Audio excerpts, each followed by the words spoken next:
Very few people are aware that Spain is under attack today. It's not a formal military attack, but it is an attack by thousands of military-aged Muslim men.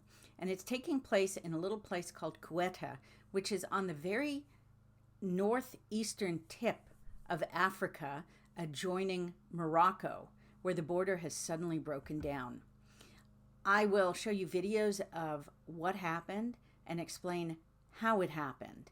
This is the worst invasion Spain has experienced since 7/11, when Muslims out of Morocco invaded Spain and proceeded to occupy it for the next 780 or so years, 770 something years, until the Reconquista.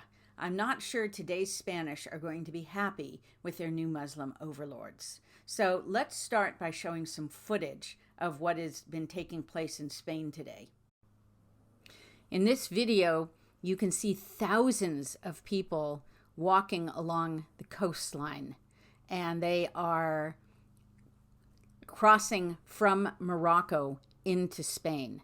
Literally, as far as the eye can see, just they look like ants pouring into your kitchen when you've left sugar out. And it's all men, every last one of them, young, fit men running directly through the border crossing and just breaking out and running down the streets. There's no attempt whatsoever to have an orderly entry into the country. This is not orderly. This is just a mob attack on a border. And finally, from Kosher Cockney, a tweet with a still shot of the quote-unquote refugees who escaped Morocco and entered Spain. They are young men, clearly all between the ages of, say, 18 and 35, all in fine health and strength. This is not pathetic people leaving a war-torn country. These people come as conquerors. How did this happen? Well, there are a lot of moving parts. One of the things that happened was that Spain elected a communist president. That would be Pedro Sanchez. There's nothing more that communists like than open borders. It is Cloward Piven on steroids. This is how you tear down a country. You simply allow the invaders in. The concept of protecting your country from invasion is utterly foreign to a communist. But there's a little more than that. So I'm going to read to you a little bit about the overall summary of how Spain handles immigration, legal and otherwise. So they have an ongoing program, which is just a case-by-case pathway. It's asylum, where foreigners living illegally in Spain make the case that they should be allowed to live legally in Spain.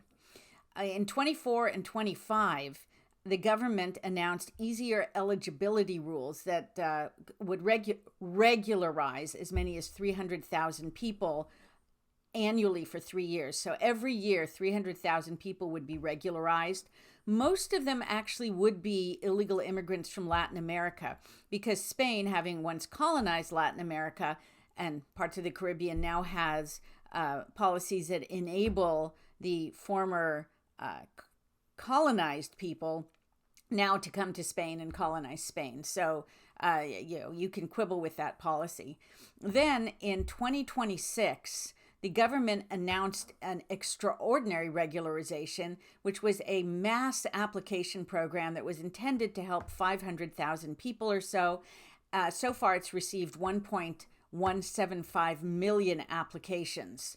It is not clear to me whether all of these applications will be processed. If they assumed they'd just get around 500,000, but we're prepared to take whatever comers. But something else happened to trigger what is taking place in Ceuta today. So that is a rogue judiciary, a judiciary that essentially declared open borders.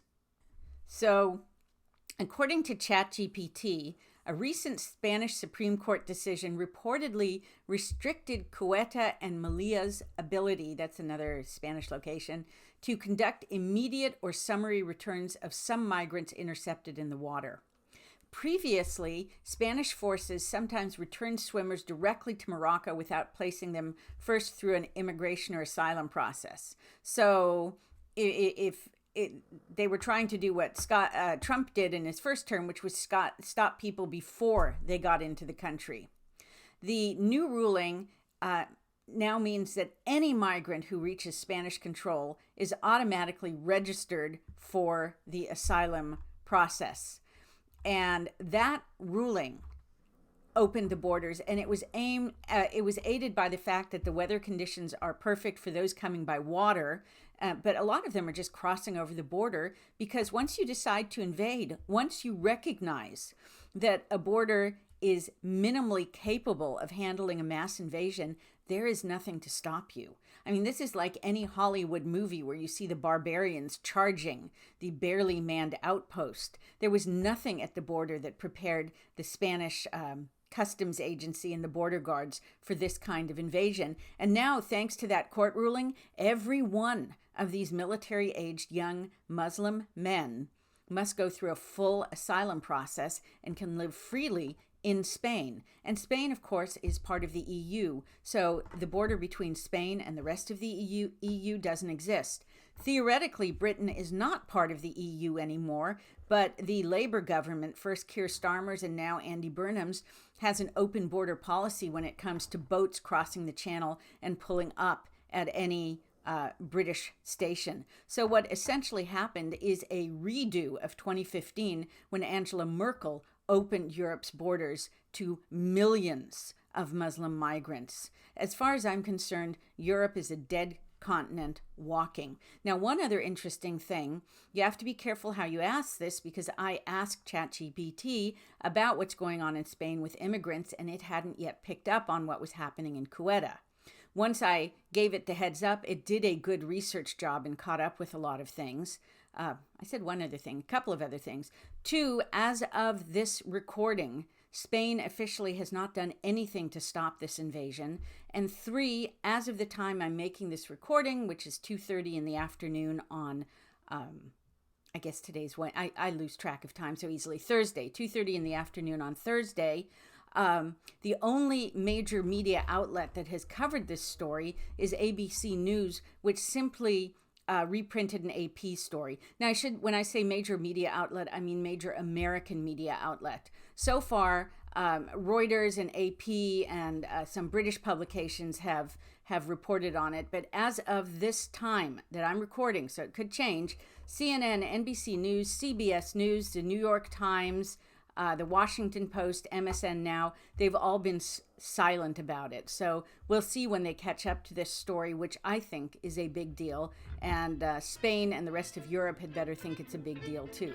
And on that cheerful note, thank you as always for joining me for this podcast.